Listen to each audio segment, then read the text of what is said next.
نبی نے فرمایا کہ رمضان میں 2 چیزیں ان کا اہتمام آپ کر لے. ایک یہ کہ شہادت لا الہ الا اللہ کا کثرت سے ورد کرے، اور دوسرا وتستغفرونہ، استغفار، کثرت سے استغفار. میں نے آپ سے عرض کیا اگر کسی کو نہیں آتا تو صرف اتنا کہے استغفر اللہ استغفر اللہ. اس کا ترجمہ یہ بنے گا کہ گناہوں کی اپنی بھیک مانگ رہا ہوں کہ اللہ میرے گناہوں کو بخش دے بخش دے، ستاریت کا پردہ اس پر ڈال دے. اور اگر کسی کو آ جائے استغفر اللہ الذی لا الہ الا هو الحی القیوم واتوب الیہ، بہت اچھا.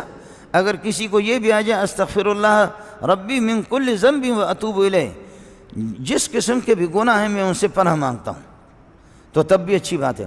اور اگر کسی کو یہ نہ آ جائے استغفر اللہ ربی من کل ذنب استغفر اللہ الذی لا الہ الا هو الحی القیوم، اگر یہ نہ آ جائے تو استغفر اللہ استغفر اللہ استغفر اللہ یا استغفر اللہ ربی، اتنا تو کہیں.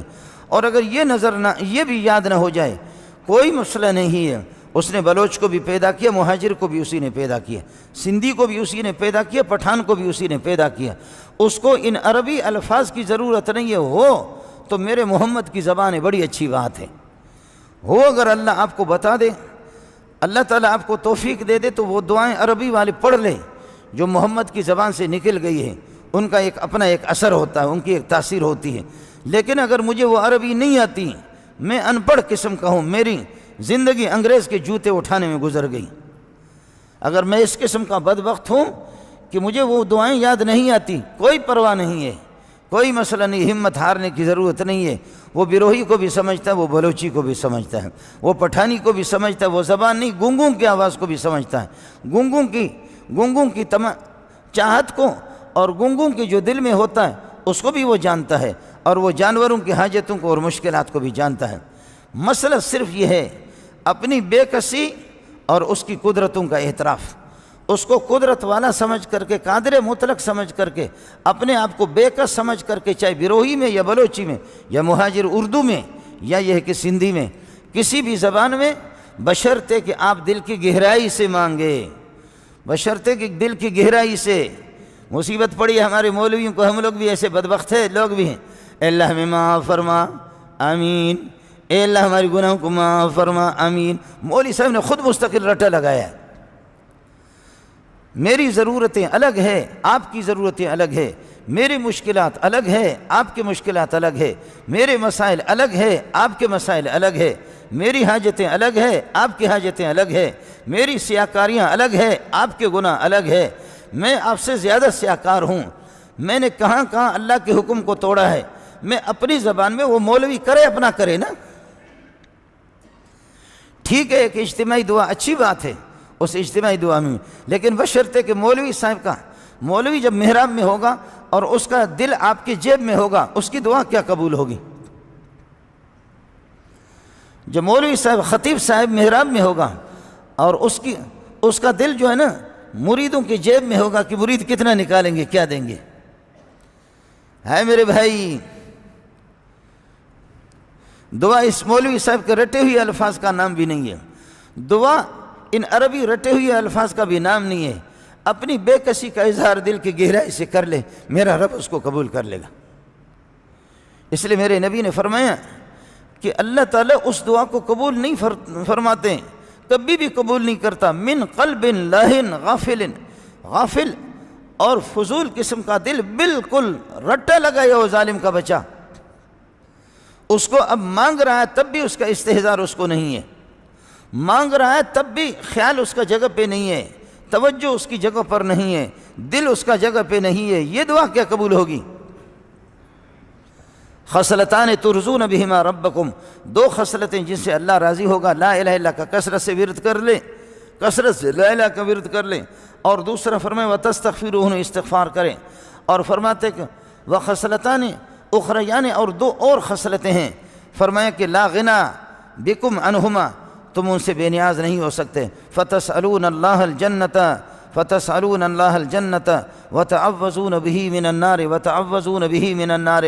اللہ سے جنت مانگا کرو، عافیت اللہ سے مانگا کرو. وتعوذون به من النار، اللہ کی پناہ میں آ جاؤ، جہنم سے پناہ مانگو، جہنم سے پناہ مانگو. یہ جیو ٹیلی ویژن کی خبریں نہیں ہیں، یہ امت اخبار کی خبریں نہیں ہیں، یہ میرے نبی کی خبریں ہیں. جنت برحق ہے، جہنم برحق ہے، جنت کی خوشیاں اور عیاشیاں برحق ہے، جہنم کے عذاب برحق ہے۔ ایسا نہیں ہوگا کہ مریں گے کوئی پوچھے گا بھی نہیں، ایسا نہیں ہوگا کہ مریں گے تو کوئی پوچھنے والا بھی نہیں ہوگا، ایسا نہیں ہوگا کہ ہڈیاں بوسیدہ ہو جائیں گے تو کوئی اٹھانے والا نہیں ہوگا۔ یہ پاگلوں کی دنیا میں رہ رہے ہیں ہم۔ اب یہ کہ اگر کوئی شخص روزے دار کسی روزے دار کے سامنے کھانا پینا شروع کر دیتا ہے اور اس کے ذہن میں یہ ہے نہیں کہ میرا روزہ ہے، دوسرے شخص کو استحضار ہے اور معلوم ہے کہ بھائی ان کا روزہ ہے لیکن یہ بھول گیا، کھا پی رہا ہے،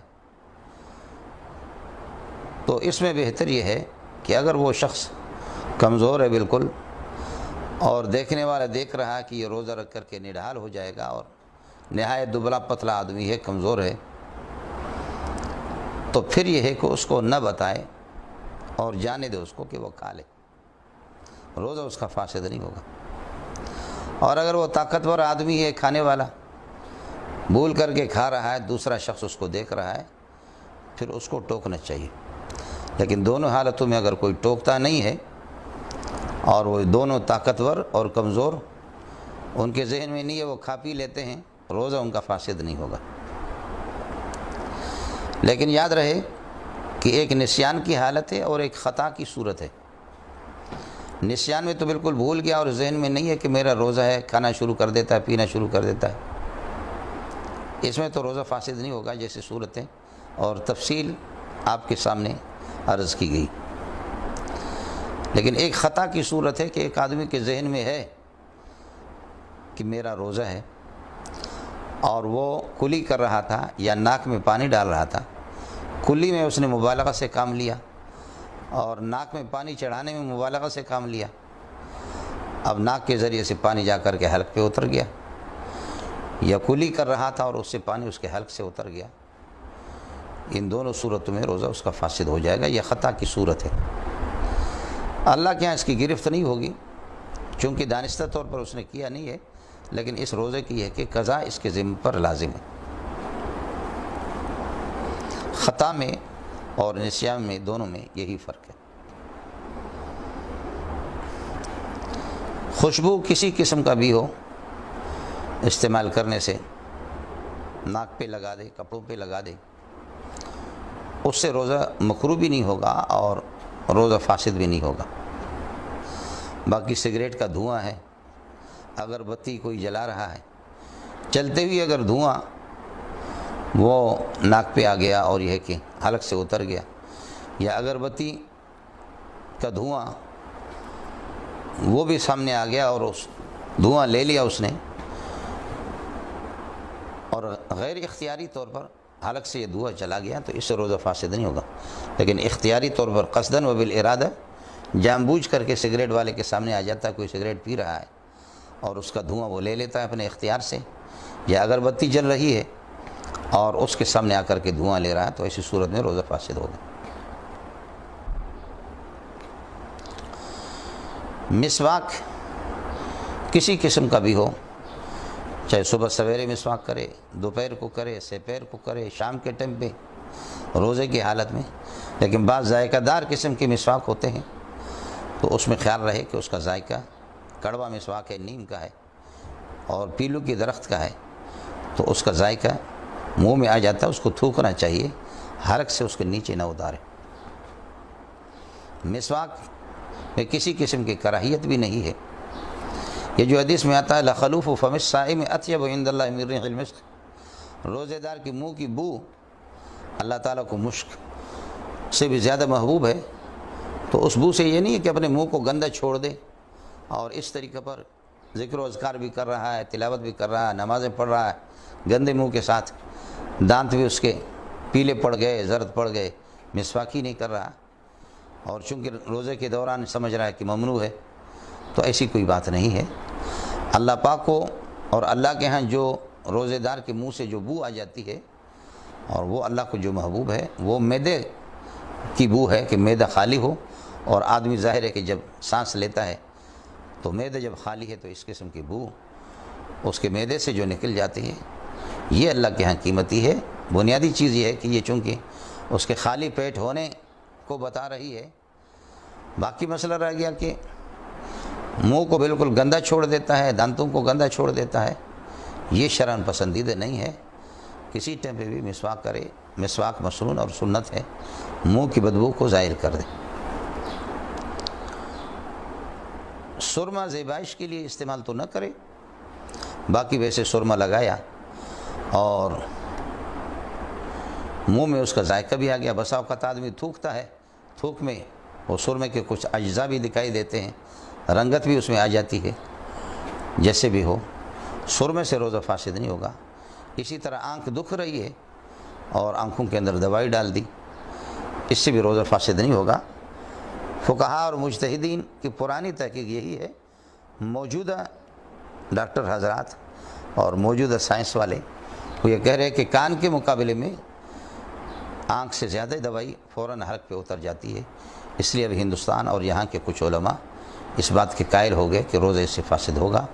احتیاطاً ان کی بات کو اپنائی جائے، لیکن اگر کسی نے ضرورت کے تحت دوائی استعمال کر بھی لی اور آنکھ دکھ رہی تھی، سرما استعمال کر لیا، آنکھوں میں دوائی استعمال کر دی، اس کو موجودہ ان حضرات کے فتویٰ پر اعتماد کر کے شاید فتویٰ نہیں دیا جائے گا۔ قرآن فقہا کا فتویٰ وہ اپنی جگہ پر برقرار ہے، احتیاط کر لے۔ باقی زیبائش کے لیے بغیر ضرورت کے سرما استعمال کرتا ہے، یہ ٹھیک نہیں ہے، روزہ پھر بھی اس کا فاسد نہیں ہوگا۔ روزے کے دوران اگر کسی کو احتلام ہو گیا، اس سے روزہ فاسد نہیں ہوگا۔ رات کو جنابت کی حالت تھی اور غسل نہ کر سکے، سحری کا کھانا اسی حالت میں تناول فرمایا اور پھر فجر کو بھی غسل نہیں کیا، پورا دن اسی طرح جنابت کی حالت میں رہا، روزہ اس کا ٹھیک ہے، روزہ صحیح ہو جائے گا۔ بعض صحابہ اس سے منع بھی کرتے، حضرت ابو ہریرہ رضی اللہ تعالیٰ عنہ، لیکن یہ ہے کہ فتویٰ اسی پر ہے، جمہور صحابہ اور مجتہدین کا اسی پر۔ یہ ظاہر ہے کہ جنابت کی حالت میں ویسے گھومنا پھرنا پورا دن، یہ تو بہت بڑا گناہ ہے۔ جس گھر کے اندر اتنی طویل وقت میں اور اتنے دیر تک آدمی جنابت کی حالت میں گھوم رہا ہے، پھر رہا ہے، تو اس گھر میں اللہ کی رحمت کے فرشتے تو نہیں آئیں گے، لیکن تاہم جنابت کی حالت میں اگر کوئی روزہ رکھ لیتا ہے تو روزہ اس کا فاسد نہیں ہوگا، روزہ یہ ہے کہ ٹھیک ہوگا، فریضہ اس کے ذمہ سے ساقط ہو جائے گا۔ اپنی حرم محترمہ اور بیوی کا بوس و کنار کرنا روزے کے دوران، اس سے بھی روزہ فاسد نہیں ہوتا۔ دوائی کوئی کوٹ رہا تھا اور اس دوائی کے ذرات وہ یہ ہے کہ حلق تک چلے گئے، کچھ کڑواہٹ محسوس کر رہا ہے، اس کو تھوک دے، روزہ اس سے بھی فاسد نہیں ہوگا۔